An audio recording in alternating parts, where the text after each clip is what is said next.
años de la Ley 100.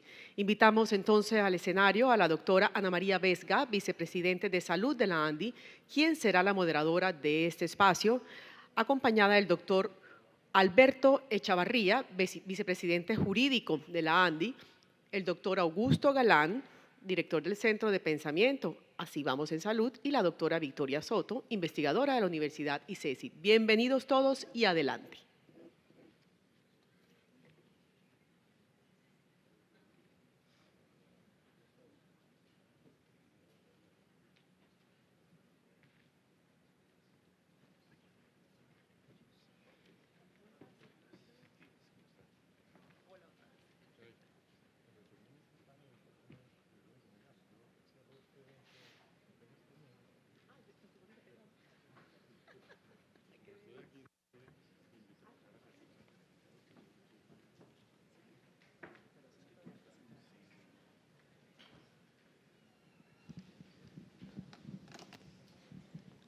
Bueno, pues buenos días, muchas gracias. Nos ha tocado el privilegio de cerrar este interesante evento con esta conversación sobre los 30 años de la Ley 100, la reforma a la salud que estamos próximos a celebrar el próximo año. Ojalá podamos celebrarla sin que llegue la nueva reforma, podamos cantarle el Happy Birthday número 30.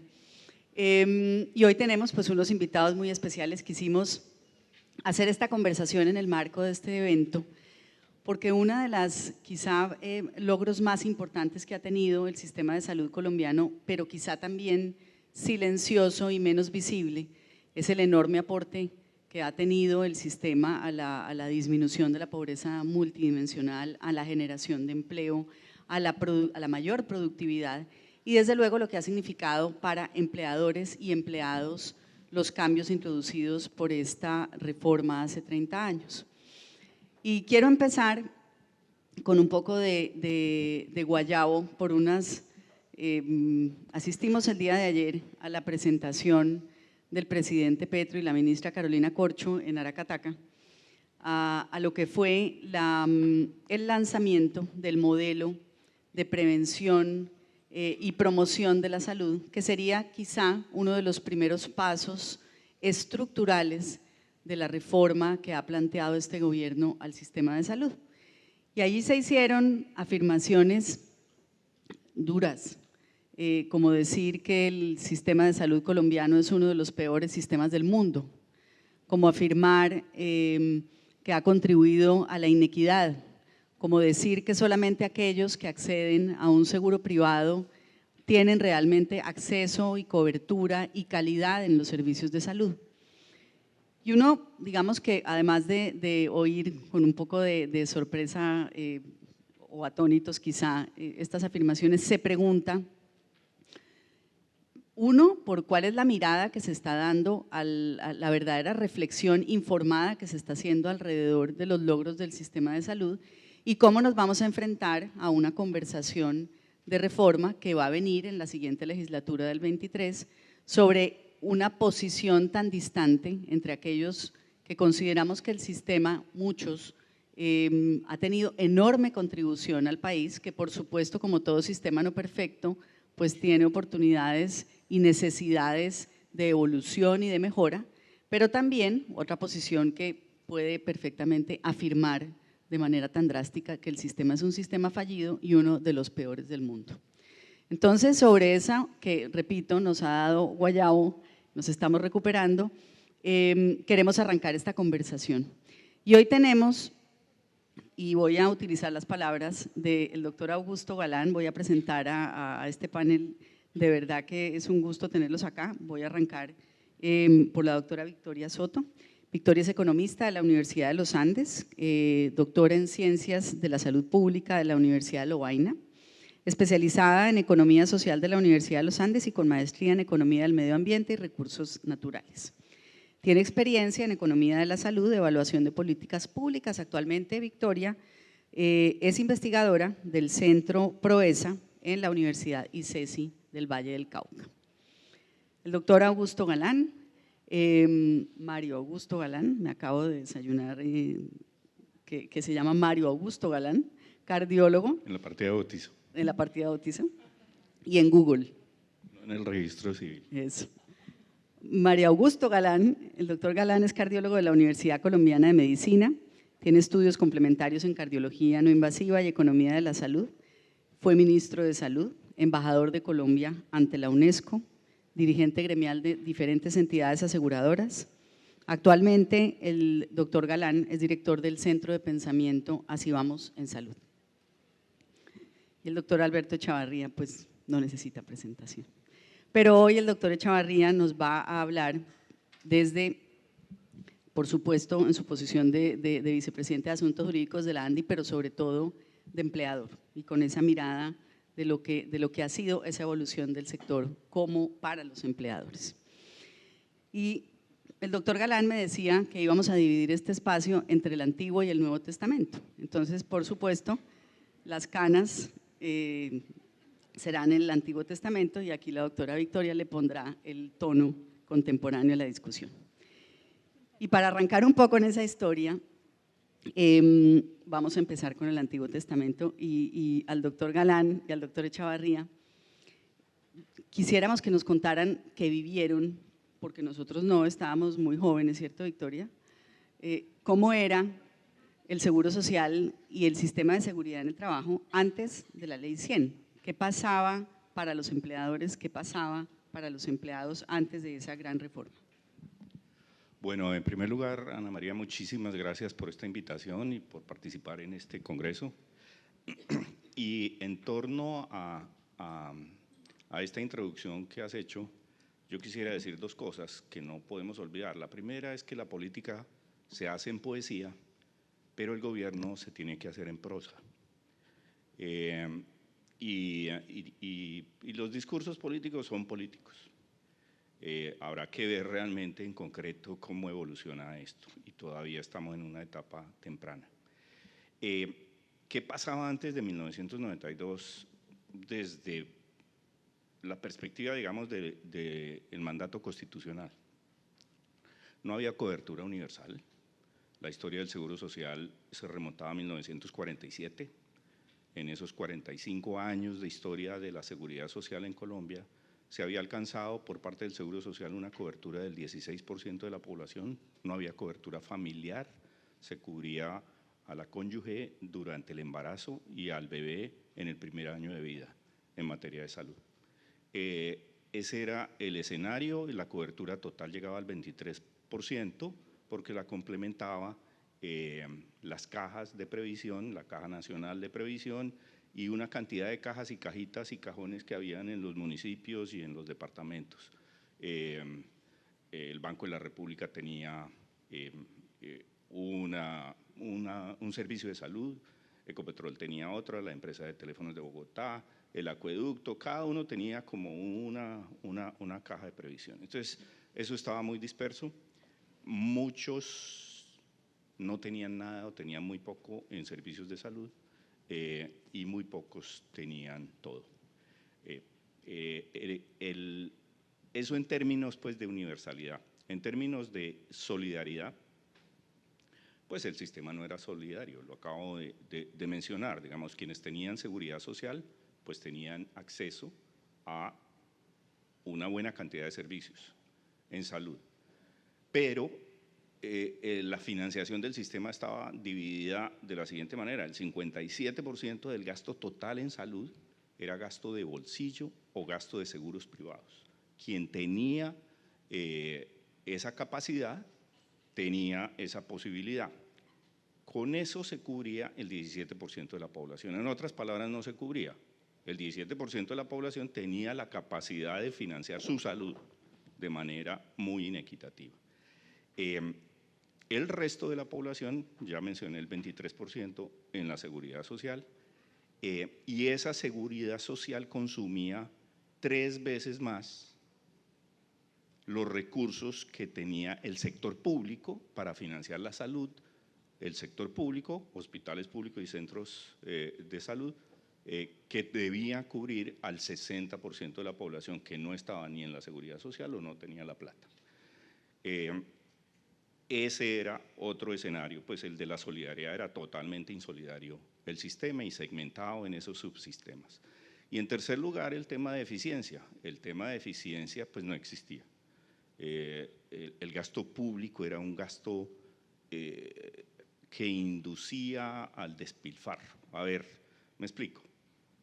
La ejecución presupuestal de esos recursos escasos que les menciono se demoraba en llegar, digamos, el septiembre negro era la crisis hospitalaria todos los años. Todos los años los hospitales públicos terminaban en paro porque no había plata, porque el desembolso del nivel nacional no había llegado al territorio.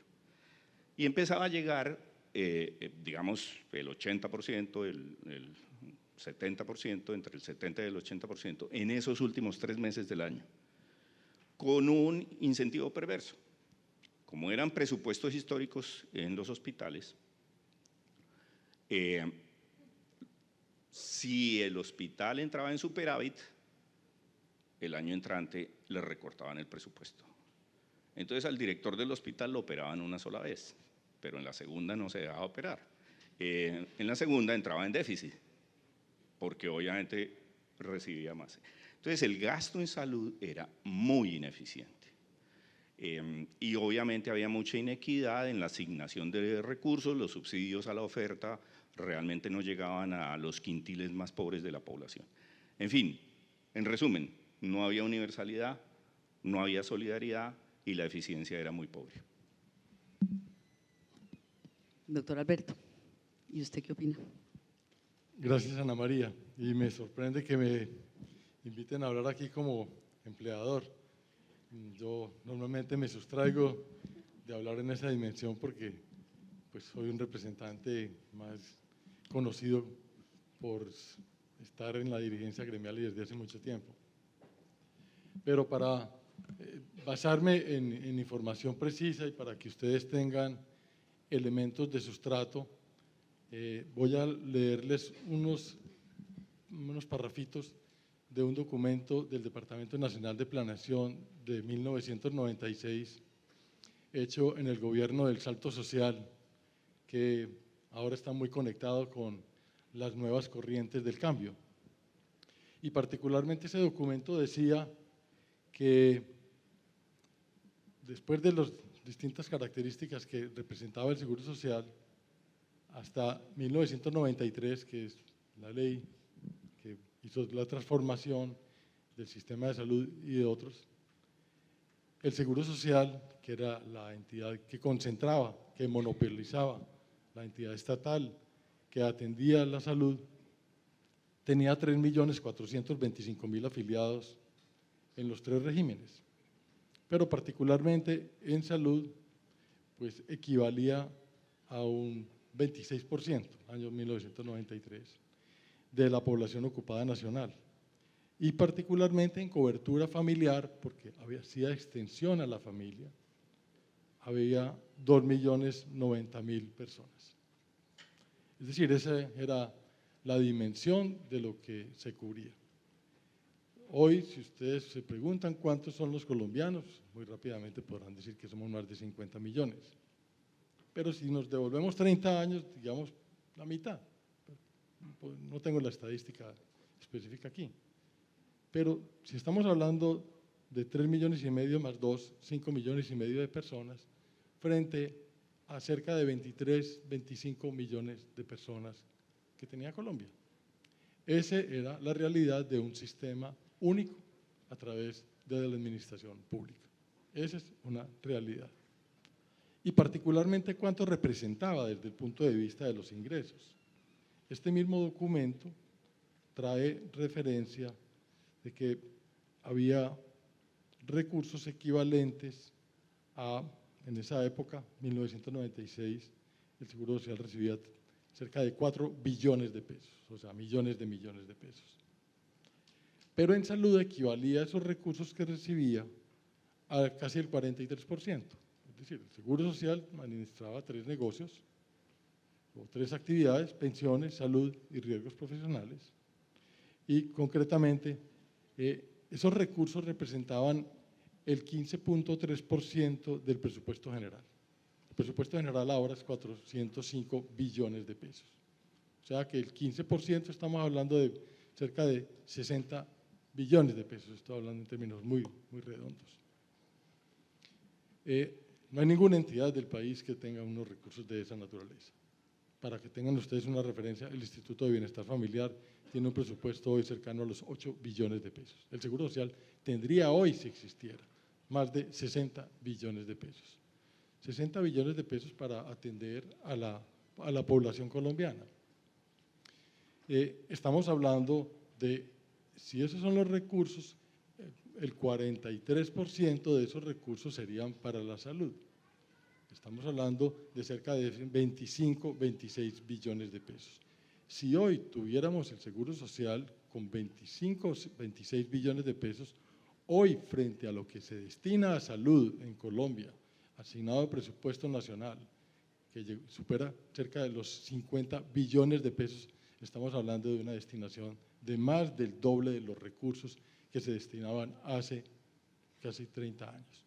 De modo que tenemos una estructura que ha cambiado en recursos y también podemos hablar de cuánto es la cobertura hoy de cerca del 97% de la población colombiana en un sistema que sí es solidario porque no es inclusive la solidaridad solamente a las personas que están dentro de las categorías de cotización en salud, que recordemos, era del 7%,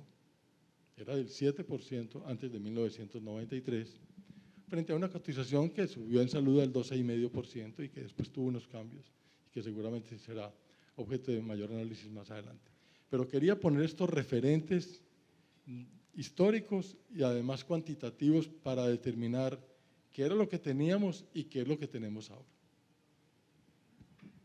Muy bien, entonces, pues cuando uno escucha los planteamientos del gobierno alrededor de volver, no sé por qué hablan de volver al sistema público, el sistema es un sistema público, pero digamos que uno pensaría que en su dimensión de administración lo que está planteado pues es o lo que hemos entendido del proyecto de reforma que ha circulado, huérfano por demás porque no se lo han apropiado aún, es la gran administración en una entidad tipo ADRES que coja toda esa bolsa de recursos y actúe como gran pagador de lo que es el servicio a la salud. Entonces hemos dicho que el sistema no era solidario, que no había cobertura universal, que era ineficiente, que era inequitativo y adicionalmente lo que significaría esa administración de esos recursos hoy en un gran pagador. Con eso dicho, Victoria, es fácil llegar entonces, ¿cuáles son esos grandes cambios que introduce la Ley 100 y que nos lleva a estos 30 años de evolución del sistema? Que como dijimos al inicio, pues como todo sistema imperfecto y en construcción, pero que ha tenido sin duda unos avances muy importantes. ¿Dónde encuentras tú esos grandes avances y esos grandes cambios? Bueno, primero, buenas tardes a todos y muchas gracias por la invitación. Voy a hablar como Nuevo Testamento, pero sin ser María, aquí. Yo empezaría con lo último que mencionó el doctor Augusto, hablando de la estructura. Lo primero que la Ley 100 nos dio una gobernanza diferente del sistema de salud y creo que eso se nos olvida. El rector de nuestro sistema es el Ministerio de Salud, el cual designa políticas y hace la rectoría. Ejemplo, lo que mencionó el anterior expositor, de vigilancia, del reconocimiento de dirección de las acciones en el sector, pues ya está comandado directamente por el Ministerio de Salud, quien es el encargado. Tenemos unos administradores de un pool de servicios que entonces son las administradoras de planes de beneficio, que ya se encargan de ingresar a las personas, a los afiliados, a un sistema, a un acceso a unos servicios de salud ordenados, donde están categorizados de acuerdo a sus riesgos, donde tenemos una prestación de servicios que se supone que debe estar diseñada a dichas necesidades y unos prestadores que están encargados de prestar dichos servicios. Yo creo que esa claridad en la gobernanza con una estructura de unos entes territoriales que tendrían que tener unas actividades diferentes, de caracterizar su población, identificar unos riesgos de la población en sus territorios y de ahí dirigir esas articularse con esos aseguradores en salud. Yo creo que eso es uno de los principales cambios que tenemos, porque eso abrió la puerta y tenemos dos puertas para ingresar al sistema de salud, que es el régimen contributivo, donde aquí pues esto es un auditorio donde se está discutiendo seguridad laboral, contribuimos pagando cierta cotización, entonces tenemos un acceso a un paquete de servicios de salud, que antes ese paquete no estaba definido de la manera tan generosa como la tenemos en este momento. Pero también tenemos un acceso a las personas que no tienen capacidad de pago para tener un sistema que ha venido progresando en la manera en que ese paquete de servicios o el acceso a ese paquete de servicios, pues ha venido sin haber tenido la posibilidad de o no tienen la capacidad de pago, tienen el derecho a acceder a ese mismo paquete. Eso es uno de los elementos de solidaridad y de ganancias en equidad enorme que tenemos y que hay que reconocerlos en términos de los roles que cada uno tiene, pero también del papel que cada uno está jugando y qué es lo que estamos proveyendo en el sistema. Esa no era la realidad que teníamos antes de la Ley 100. Entonces, hacia ese paquete de beneficios que estamos teniendo, cada vez ha venido ganando una progresividad en lo que tenemos derecho. Entonces, cada vez que hablamos de ese derecho de salud, yo creo que vale la pena pensarnos qué es lo que estamos finalmente teniendo de acceso en tema de servicios de salud, de tratamientos de última tecnología, que se nos está garantizando ese servicio que en algunos otros sistemas, aunque son un poco más benevolentes, se supone que tienen un acceso a tecnología de alta, nosotros no nos estamos quedando atrás en ese tipo de servicios. En términos de seguridad laboral, el hecho de ganar un derecho en el régimen contributivo a incapacidades en los cuales hay una protección de los trabajadores, en los cuales una parte la paga el empleador inicialmente, después pasa a ser las EPS a las cuales se tiene derecho. Eso yo creo que gana seguridad y refuerza las ganancias que tenemos de solidaridad y de equidad y de que estamos finalmente dentro de este sistema cumpliendo uno de sus objetivos finales, que es la protección financiera. Porque con esto quiero cerrar, porque el sistema fue diseñado para eso, para proteger financieramente de los choques, así le llamamos los economistas, o los elementos que pueden suceder y que una familia no se empobrezca. Los ejemplos son múltiples, la pandemia que acabamos de pasar, ninguna persona, hubo una mortalidad significativa en un periodo, en un segmento de la población, pero no fue algo que es comparado con otros países que no se desbordó, y así sucesivamente. Si recorremos hacia atrás, hay una protección de los trabajadores y de quienes están y que a pesar de aquellos que no tienen capacidad de pago o están en una informalidad, también tienen esa seguridad en tema de, primero, acceso a servicios, tratamientos, atenciones, en los cuales sí tenemos esa puerta de entrada, que habrá que mejorar muchas cosas. Habrán unas diferencias territoriales, habrán unos elementos de administración, de prevención que tenemos que trabajar, un acceso que puede ser en la oportunidad, no es la misma para todos los servicios, pero creo que esos son los grandes retos que tenemos hacia adelante y que debemos empezar y continuar en esta trayectoria que venimos. No podemos acabar las ganancias, especialmente en equidad, y perder de perspectiva este elemento, que pareciera que no estuviésemos reconociendo esa historia de ese 29% que tenía esa llave de entrada. Ahora un 97% de la población colombiana, que no es minúscula, es casi una cobertura universal, que tiene también esa llave para entrar, que es difícil en algunos servicios. No es fácil decir que yo no tengo una atención y que no me den la cita, porque también yo siento que aquí en Colombia la inmediatez por el acceso tiene que ser urgente, las necesidades de salud tienen esa categoría, pero hay que reconocer que esa llave para entrar la tenemos. Hace 30 años no era así. o si se tenía que pagar. Y en este momento el gasto de bolsillo en Colombia es bajo. Y aquí me podría quedar mencionando muchos otros elementos que yo creo que vale la pena reconocerlos y ojalá no se nos olvide que ese es nuestro sistema y en los cual tenemos acceso los colombianos en este momento.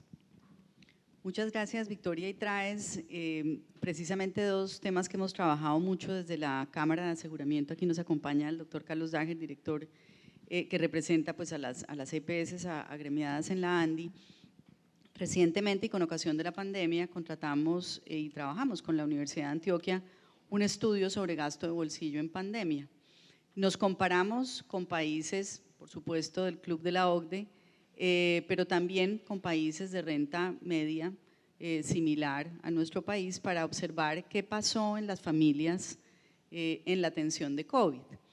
Y Colombia, que tiene, pues uno alcanzó en pandemia más de 8 puntos del PIB en gasto como gasto total en salud, promedio antes de pandemia sobre los 7, pero que alcanzó también por vía de lo que se denominaron los activos por emergencia cerca del 98-99% de la cobertura de la población, ciertamente tuvo una respuesta que permitió que en comparación a lo que sucedió en otros países, repito, inclusive de renta superior, donde las familias pues no se siniestraron para atender a sus familiares por COVID, es decir, tuvimos gente que fue ingresada a los servicios de cuidado intensivo, que fue atendida durante inclusive semanas, meses, y que al salir pagó una cuenta de 0 pesos, comparado con otros países como México, donde la gente tuvo que salir y vender la casa, el carro y demás para poder atender a sus familiares. Y no es menor, no es menor. Lo que pasa es que uno, y decía el exministro de Salud peruano que estuvo con nosotros en un evento antes de ayer en los Andes, dice: ustedes los colombianos, lo que les pasa a ustedes es que se les volvió común exigir del sistema, y la exigencia mayor del sistema parte de que ya, como tú lo dices, todos entendemos que tenemos una llave de entrada, entonces queremos la cita más rápido, la tecnología más novedosa, elegir el médico, pero se nos ha olvidado que es que llegar a tener esa llave ha sido un trayecto que ha costado un montón de historia y que finalmente es lo que hoy tenemos como colombianos que defender. Y en ese contexto tengo necesariamente que referirme a la reforma que se ha planteado al sistema de salud. Repito, todavía pues no oficial, más conocida por las declaraciones del presidente, por las declaraciones de la ministra, que tiene algunos elementos en los cuales yo creo que todos los colombianos coincidimos. Es cierto que esa llave a veces es distinta, tiene una verdadera brecha territorial en muchas regiones, que no es lo mismo el acceso ni la calidad a la salud en las ciudades principales a lo que sucede en las regiones. Eso es una realidad. También debemos reconocer que este es un sistema que se ha enfocado en la atención de la enfermedad y ha abandonado los determinantes de la salud como elementos esenciales de salud y bienestar, y en tal virtud, pues realmente los programas de prevención y promoción de la salud se están quedando cortos. Ahí hay unos recursos que se destinan a través de esos programas que llamamos los del PIB, que no se están viendo en la población, y ahí hay que enfatizar. Reconocemos también que hay una deuda histórica con el talento humano en salud y que la reforma puede ser un buen espacio para dignificar, para mejorar las condiciones del talento humano en salud, y muchos otros elementos que, repito, de manera objetiva creemos que se pueden trabajar en el marco, no lo llamemos ni siquiera de reforma, digamos de avance o de evolución al sistema que tenemos hoy, pero que no consideramos hoy que deba llamarse una gran reforma estructural al sistema de salud. Y en ese espacio y en ese escenario, y en este que nos reúne hoy, sí nos hemos hecho 3 preguntas que las voy a disparar en el orden de los asistentes.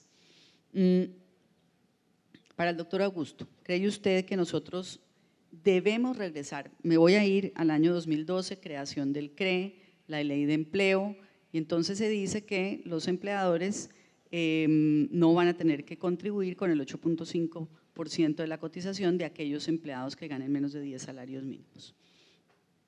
Se acaba el CRE, se unifica en la renta. ¿Cree usted que sería pensable, considerable y financiable, sobre todo, pensar en que ya los trabajadores no hicieran esa contribución del 8.5 en ningún salario y que financiáramos esto o a través de la cotización del empleado o a través de rentas nacionales? Pues mira, esa es una discusión que viene desde hace muchos años y hay economistas muy reconocidos en el país que han planteado la necesidad de eliminar la cotización a la seguridad social con el propósito de mejorar el empleo. Digamos, y ahí hay toda una discusión de fondo, pero digamos, por el otro lado es, listo, tenemos un derecho a la salud consagrado, fundamental, tutelado por la Constitución y sobre el cual las sentencias de la Corte se han expresado. Entonces, ¿cómo vamos a financiar ese derecho a la salud? Alberto lo decía, o sea, el incremento del gasto en salud ha sido muy significativo, el esfuerzo de la sociedad colombiana y del Estado colombiano en estos 30 años ha sido muy grande. Hemos pasado de un 6% de gasto total en salud en 1992 a un 7.7% en promedio que tenemos hoy. Y es posible que nos haga falta. Ahora, ¿cómo manejamos eso? Eso es una decisión política. ¿Lo vamos a financiar con recursos fiscales? Porque digamos, ya lo que ocurrió en ese año del CREE, pues nos pone en una circunstancia de, bueno, estamos en un punto intermedio. Era como una decisión de avanzar a una financiación con recursos fiscales en su totalidad y abandonar los recursos parafiscales. Y nos quedamos en la mitad del camino. Hoy es imposible eliminar la cotización porque la situación fiscal del país no permite una financiación del sistema de salud exclusivamente con recursos fiscales. No hay recursos. O sea, el estimativo que tenemos de financiación del régimen contributivo está en alrededor de 25 billones de pesos hoy. Y apenas tenemos una cobertura de régimen contributivo del 50% de la población, 48% más o menos. Entonces uno dice, si nos dimos toda la discusión para que ayer aprobaran 20 billones, ¿de dónde vamos a sacar 25 billones para financiar ese régimen contributivo y suplirlo con recursos fiscales? No hay recursos. Vamos a tener que seguir con recursos de la parafiscalidad muchos más años. ¿Cuántos? No me atrevería a decir. Porque al final de la jornada de lo que se trata, pues, ejemplos a nivel mundial, pues hay financiación fiscal y financiación parafiscal y los recursos y los sistemas se financian con uno u otro o con una combinación de ambos. Y nosotros estamos en una combinación de ambos y ahí podemos continuar. El tema para mí es adicional. Si avanzamos en una mayor universalidad y equidad como país. Y ahí la pregunta que debe ser sujeta de discusión hacia adelante es si unificamos seguros. Y entonces están los regímenes especiales. ¿Y cuál es la discusión con los regímenes especiales? ¿Qué razón conduce a que haya unas poblaciones en Colombia que cotizan distinto y que están de alguna manera ajenas al sistema general de seguridad social en salud en el que estamos el 95% de la población? Y ese grupo no es chiquito, es el 5% de la población, 2,5 millones de personas. Entonces, esa es una discusión. ¿Y qué pasa ahí con las fuerzas militares? ¿Y qué pasa con Ecopetrol? ¿Y qué pasa con el magisterio? Que entre otras las quejas del magisterio con sus sistemas son muy grandes. ¿Y cómo opera su sistema? Entonces, ese es un tema. El otro tema tiene que ver con la unificación de otros seguros con respecto a salud. Y entonces la pregunta ahí es equitativo, solidario y justo que si usted se accidenta en la casa, lo atienda un seguro, si se accidenta en la calle, lo atiende otro seguro, y si se accidenta en el trabajo, ¿lo atiende otro seguro?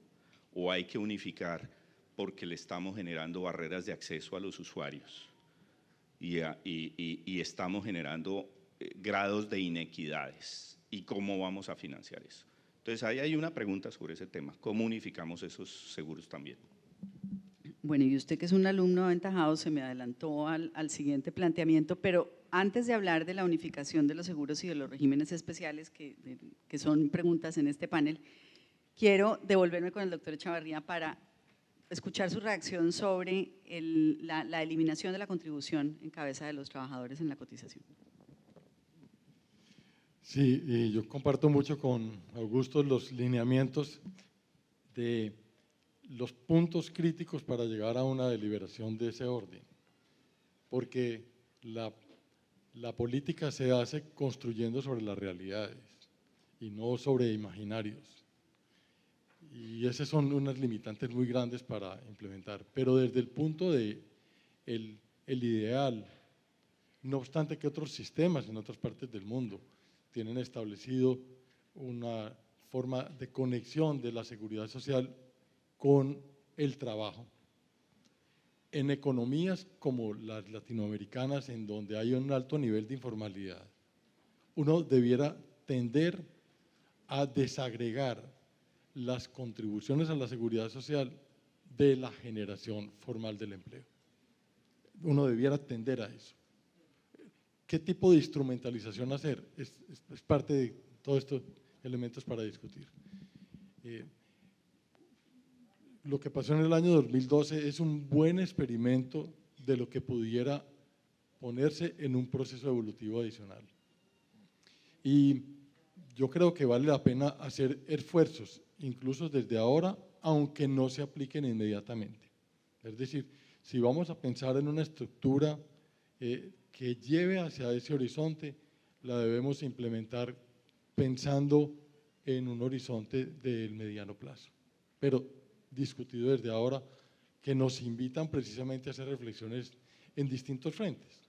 Si se quiere cambiar, pues veamos que hay que cambiar a efectos de que demos una mayor cobertura desde la formalidad al trabajador colombiano, a la familia del trabajador colombiano y en general al colombiano incluso desempleado. Entonces, pisos de protección social y estructuras de cobertura que permitan llegar a esos horizontes, claro que hay que pensarlos. De hecho, incluso pensar estructuras de las que se han buscado implementar, pero que no se han permitido, incluso de los que ahora quieren los cambios. Entonces, esas reflexiones, por supuesto, hay que llevar a hacerlas. Y creería que no es solamente que no haya la cotización del trabajador, creería extendible más allá incluso del tema de salud, que es lo que nos está llamando hoy, porque sí vale la pena pensar en relaciones de eficiencia de la propia estructura institucional que le dé cobertura y atención al sistema. Augusto se estaba adelantando tal vez un poco a visiones de ese tipo de discusiones donde desagregamos las materias, pero el horizonte sobre lo que se puede producir en prevención de una enfermedad o en la atención de las mismas muchas veces confluyen, y tener estructuras separadas no solamente resulta digamos compleja desde el punto de vista de las administraciones, sino difícil desde el punto de vista de las instrumentalizaciones, y por eso sí hay que tender como en muchas otras estructuras de política pública a simplificar las cosas. Y la manera de hacerlos pues, pueden ser múltiples. Uno no puede casarse específicamente con una en concreto, pero sí es el momento de poderlas pensar y proyectar, ahora que nos invitan a una reflexión del cambio. Y su reflexión nos lleva a volver a la pregunta sobre la unificación sobre los seguros, porque realmente lo que sí se ha visto en la evolución del riesgo laboral y de la enfermedad común a través de la EPS, pues es precisamente que se presta para inequidad, se presta para barreras de acceso pero adicionalmente pues, se presta también para distorsiones y prácticas perversas. Entonces, ¿cómo verías tú, Victoria, en un escenario de conversación, de reforma, que pensáramos en un único seguro? Bueno, tener como diferentes puertas de entrada siempre lo pienso hacia dónde vamos a llegar. Entonces, si uno lo mirara en prestación de servicios, dentro de la planeación de servicios uno se imagina qué necesidades tiene una población. Entonces, dentro del aseguramiento, régimen subsidiado y régimen contributivo, ya sabemos cuál es ese tipo de servicios que se necesitan, porque hay unos ejercicios que se hacen detrás, hay una caracterización de la población, eso significa saber cuáles son sus necesidades y de qué se van a formar a futuro. Pero cuando pensamos en esta otra puerta, en los regímenes especiales, pues ellos tienen una forma de caracterizar diferente. Por ejemplo, ellos no informan al ministerio de cómo caracterizan su población y es como una cajita oscura, sin decir que es traumática, pero no tenemos la misma visibilidad y por eso hay esos elementos de implementar la prestación de los servicios de diferente manera y se presentan esas diferencias entre el acceso, las barreras, la fragmentación de los servicios que se lo estamos achacando o culpando como al mismo sistema, como si todos funcionaran de la misma manera y no, ellos están partiendo de puntos diferentes en su planeación, lo cual pues eso se desboca en territorio o en prestación de diferentes maneras. Uno ahí lo que pensaría es, tengamos una sola puerta de entrada, yo estoy muy de acuerdo, un mismo paquete de servicios con esas rigideces en financiación o esa limitación en financiación que tenemos en este momento. No podemos abandonar en un momento en la coyuntura con un mercado laboral que es especialmente informal, donde los retos que se nos vienen ahora en materia fiscal son mayúsculos, entonces esto simplificaría aún más las cosas. No obstante, esto no es inmediato, esto tiene que ser algo de transición, de pensárnoslo cómo vamos a hacer y cómo exigirles a estas instituciones que ya están creadas con sus roles, cómo lo van a hacer. Y te vuelvo al primer punto que mencioné, ese es el papel del guía del sistema de salud, que es el ministerio. El ministerio tiene que ser muy claro de cómo va a hacer esa transición, a dónde quiere llegar con estas transformaciones y con esta reflexión finalmente del cambio que nos están planteando. Gracias, gracias Victoria. Y volvamos entonces, doctor Galán, hablemos de los regímenes especiales, porque definitivamente, y estamos también por iniciar un estudio sobre las diferentes, particularmente para el magisterio, porque es donde encontramos las mayores distorsiones y las mayores quejas en términos de acceso, pero lo cierto es que pues, la cápita de los regímenes especiales es muy superior a lo que hoy es la UPC que conocemos tanto en el contributivo como en el subsidiado, pero sí pensaría uno que cuando el gobierno está planteando un modelo de equidad y de acceso, repito, equitativo para todas las personas, pues pueden ser un poquito disonantes la existencia de esa población que, como bien lo indicaste, cerca del 5%, a través de esas afiliaciones particulares. ¿Cómo hacer esa transición, pero hacia arriba? Porque uno también se pregunta, hay muy buenos regímenes especiales, mientras hay unos que no funcionan bien, hay otros que funcionan muy bien. Entonces, ¿cómo igualar hacia arriba y no hacia abajo? ¿Y qué significaría esa transición, según usted? Yo creo que, digamos,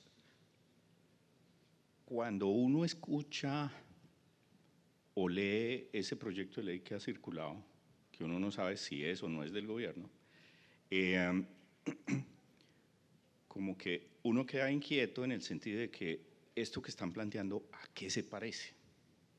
Cuando uno hace ese análisis, uno dice, oiga, esto se parece al Fondo de Salud del Magisterio. Entonces se pregunta uno, ¿vamos hacia allá? Eso sería un retroceso, porque el Fondo de Salud del Magisterio no tiene ese asegurador, no tiene esa gestión de riesgos en salud de la que hablamos tanto en el sector y que la ejercen pues las EPS. Tiene un gasto en salud mucho más alto, no tiene libre escogencia por parte de los usuarios, por parte de las personas. Entonces se pregunta uno, ¿nos van a eliminar la libre escogencia? Esa es una de las consecuencias, eso sería un retroceso.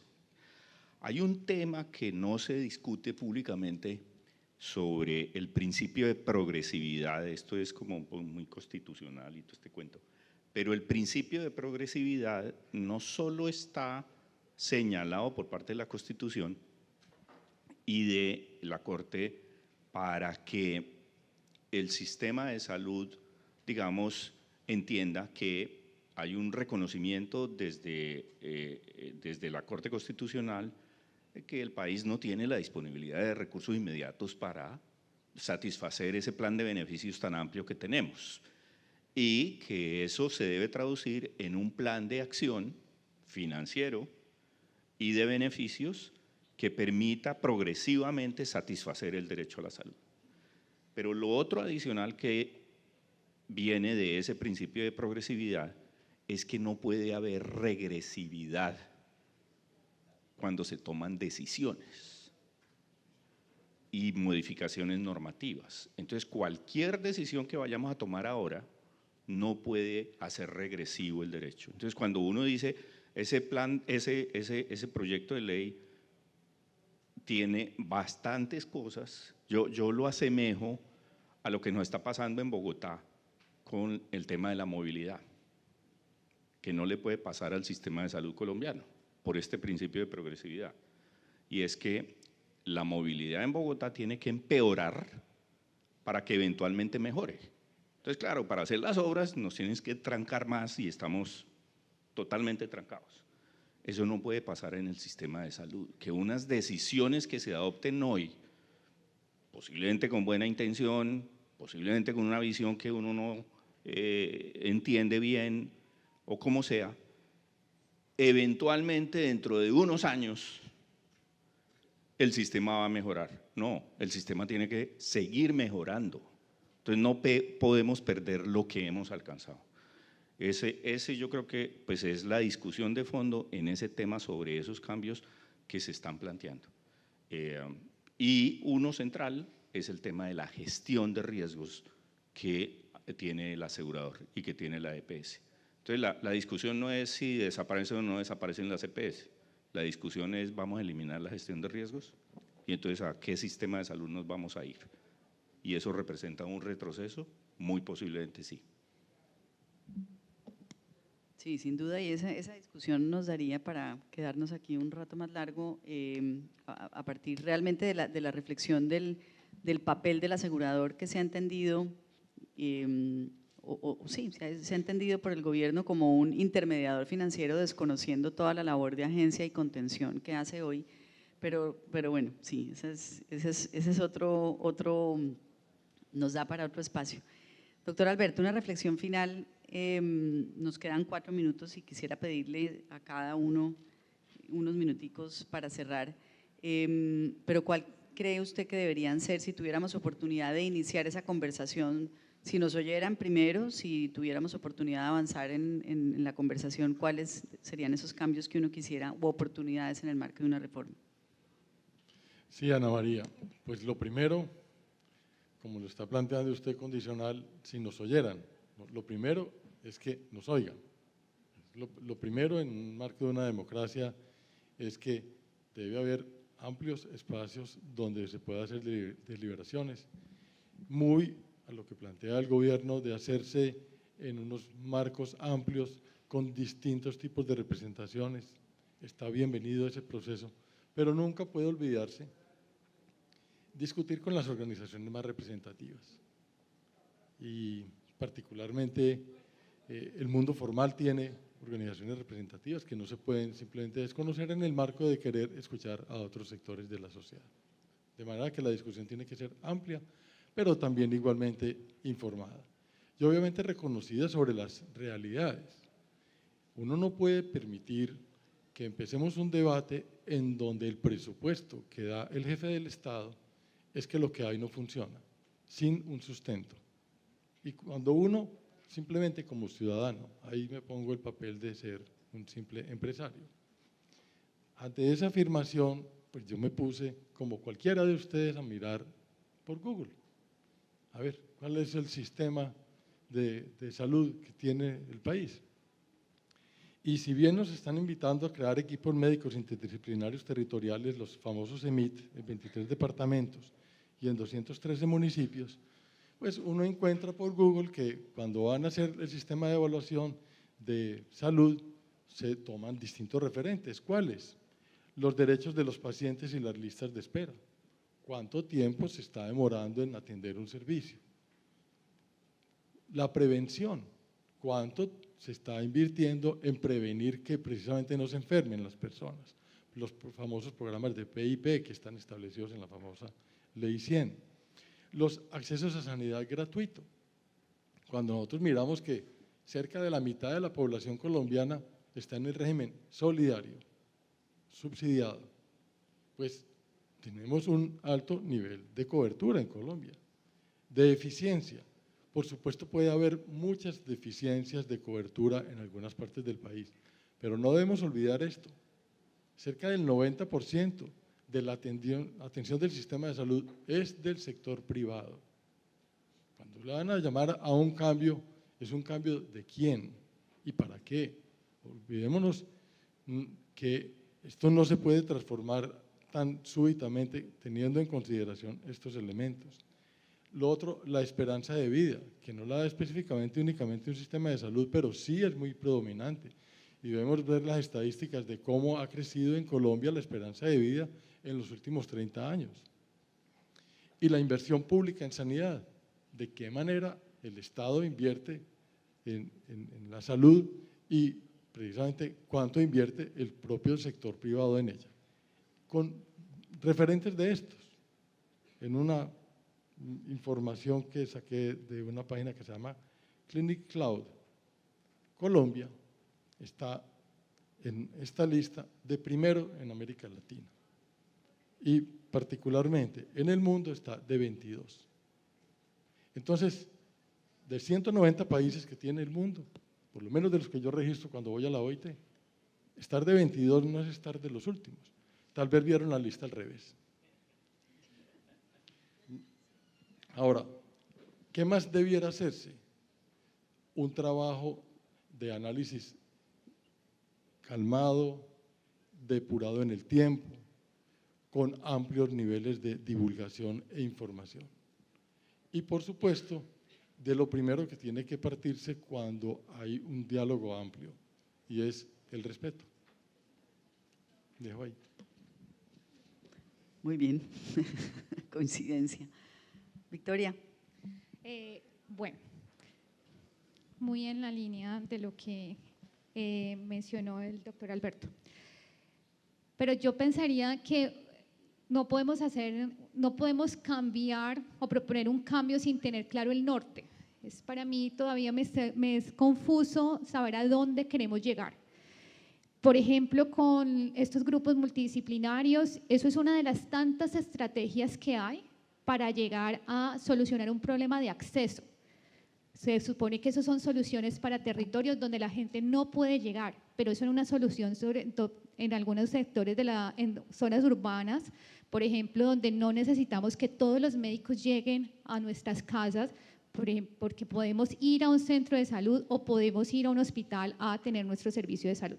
Entonces yo creo que ahí cómo llegamos es importante saberlo, a dónde queremos llegar y qué cobertura es la que queremos alcanzar, porque ninguno de estas propuestas tiene una cobertura clara de a dónde se quiere. Esto es la meta de lo que buscamos y si no lo tenemos claro, entonces todavía estamos navegando en una incertidumbre y la incertidumbre es una de las variables que modelamos en economía y que puede tener peores efectos.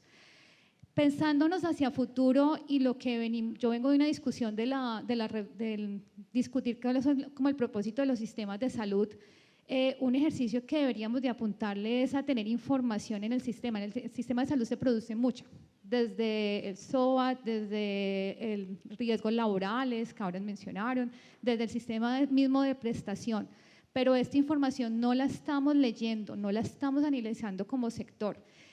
hablamos de dentro del sector, de una historia clínica interoperable, de una generación de que no andemos cada uno andando con nuestra historia de clínica y pues eso impide pues que no tengamos una prestación y un seguimiento, porque yo por ejemplo no escucho que estemos hablando de esto, estamos teniendo mucho esfuerzo en cómo prestar y cómo llegar a un problema de acceso, que esa fórmula ya está creada, para algunos funcionará, zonas rurales, pero no para todo el país, y no pensarse eso con una universalidad, como se mencionaba ayer, porque también tener en cuenta que la lectura del sector, de tomar unas tasas de mortalidad materna, de tener unas tasas de desnutrición como indicadores que no se leen en un contexto, es una información y una lectura inadecuada del alcance y de los resultados que finalmente hemos tenido en el sector.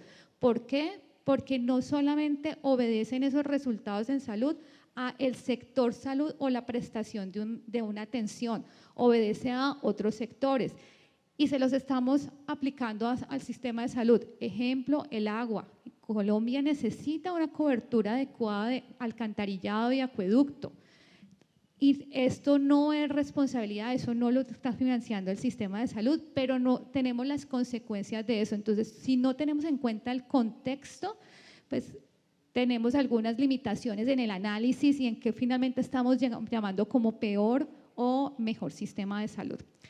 Y tercero, yo pensaría que hay que pensarse en eso, cómo llegar a cómo facilitar esas brechas y cómo organizarnos mejor como sector. Pienso que la información, como lo mencioné, es un elemento importante, pero pensarnos en que Colombia es diversa. Como Colombia es diversa, las necesidades de las regiones en Atlántico, en el Pacífico, son heterogéneas, no podemos entrar de la misma manera a todos los territorios. Entonces, es representarse un modelo, unas propuestas de si en el Pacífico no tenemos una infraestructura para atendernos, para prestar un servicio de salud, para generar todos esos beneficios de los cuales hablamos, pues hay que aplicarlo a esto. Pero no es las mismas necesidades que tenemos en el centro del país o en el sur. Entonces, pensaría ahí que la territorialización que es un término que ha venido aplicándose dentro de la propuesta, cómo lo vamos a desarrollar y tener como en cuenta, como ponerle el foco a estos elementos que creo que se nos están disipando en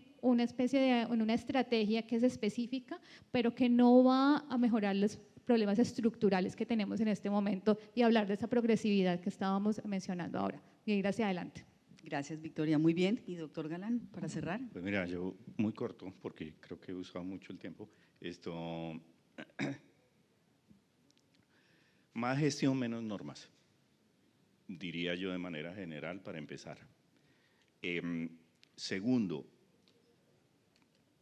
hablar de cambios y reformas no empezó hace 3 meses. En el sector salud tenemos propuestas desde hace varios años sobre modificaciones y reformas. El modelo integral de atención en salud y el MAITE, modelo integral territorial en salud, están planteados desde hace 5 años y tienen todo que ver con lo que presentaron ayer en Aracataca y va en la misma dirección. Atención primaria en salud integrada al Sistema General de Seguridad Social en salud, por supuesto que lo podemos hacer. El tema es el cómo, y ahí es donde tenemos el punto de discusión. Entonces yo creo que, digamos, esos elementos hay que tenerlos en cuenta en la discusión. Y lo que decía Victoria, yo estoy de acuerdo con las intervenciones de Alberto y Victoria en esta pregunta, sin duda, en las otras también, pero en esta en particular. Y lo que yo quisiera adicionar ahí es, ¿qué es lo que queremos? O sea, ¿cuáles son los propósitos de esos cambios? Y uno lo reduciría a 2, porque no es un tema de cobertura, no es un tema de solidaridad, es un tema posiblemente de eficiencia y de mejorar eficiencias en la gestión, sin lugar a dudas, muy concentrados en 2 aspectos. Oportunidad en el acceso, porque acceso se ha incrementado muchísimo en los últimos 30 años. Hacíamos una consulta por ciudadano al año en 1992, hoy hacemos 4,5 y hacemos millones de atenciones todos los días. Luego, acceso se ha incrementado, con un incremento del 50% de la población que se tenía hace 30 años. Entonces, digamos, en acceso hemos mejorado, pero en la oportunidad del acceso es donde tenemos problemas que los tienen la mayoría, por no decir la totalidad de sistemas de salud del mundo. Entonces, ahí ¿cómo mejoramos? El problema de acceso es un problema fundamentalmente de oferta de servicios y de oferta de talento humano que está concentrado en 5 grandes capitales y de oferta de infraestructura que no se ha desarrollado bien en muchas regiones del país. A eso hay que ponerle atención, porque así sí vamos a trabajar en la oferta, porque acabar con el aseguramiento para mejorar la oferta es vender el sofá, así de sencillo, es vender el sofá, entonces ahí no.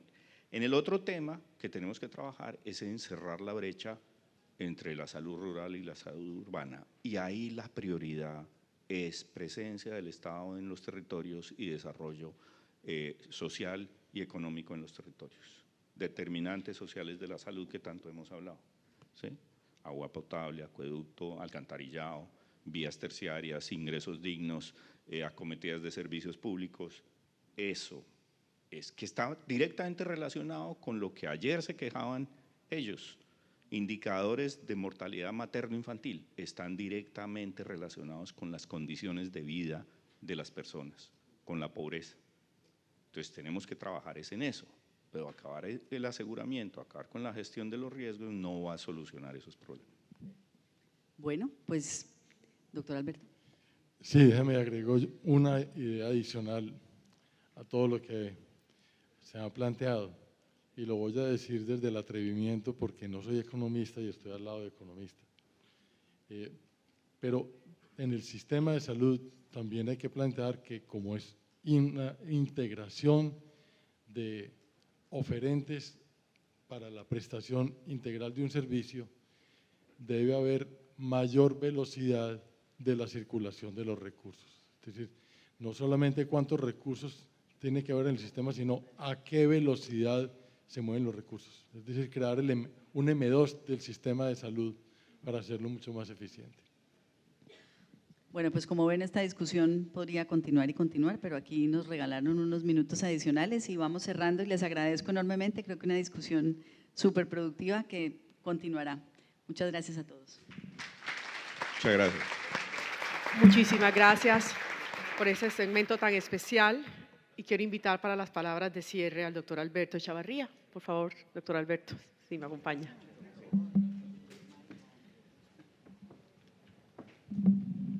A mí me toca como los circos malos, que el maromero también tiene que ser el malabarista y a su vez también tiene que ser el presentador.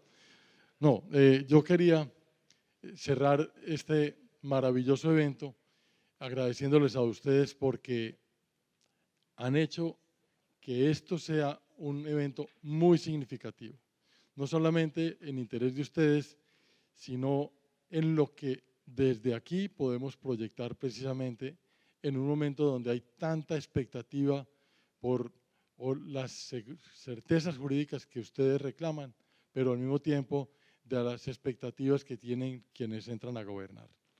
Y aquí han salido muchas ideas muy relevantes que nosotros vamos a recoger precisamente para poderlas llevar a planteamientos en mesas temáticas. Tenemos a mediados de este mes ya citaciones a distintos tipos de reuniones convocadas por el Ministerio del Trabajo. Muy probablemente en el Ministerio de Salud, así esperamos, va a haber también este tipo de discusiones de las que hablábamos aquí finalmente. Pero también no quiero cerrar este evento sin agradecerle de nuevo a la OIT, al apoyo que nos ha brindado precisamente en no solamente auspiciar con recursos, sino atraer personas con talento. A Ana Catalina, un agradecimiento muy especial y reconocerle todo el interés en haber escuchado todo lo que ha habido aquí como referente de lo que es nuestro sistema colombiano y la manera como el mundo empresarial se involucra en él para que haya un proceso y un mejoramiento al servicio del país. Y finalmente también agradecerle a todo lo que está por allá detrás, que ustedes no ven, que es lo que permite que esto funcione y funcione bien. Pero especialmente a quien se echa al hombro toda la tarea de que esto desde el inicio, cuando se planea, funcione. Es a Juliana Manrique, que quiero que le den un aplauso muy especial.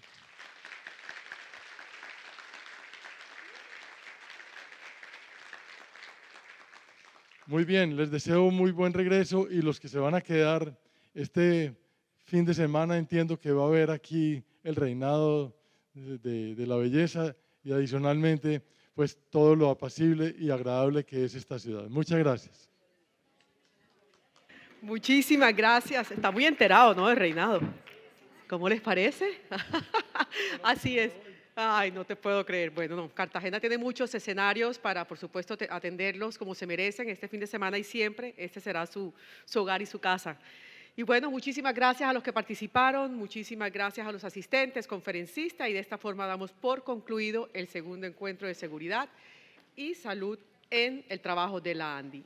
En las próximas semanas recibirán en sus correos electrónicos las memorias del evento. Que tengan todos un feliz regreso a sus hogares.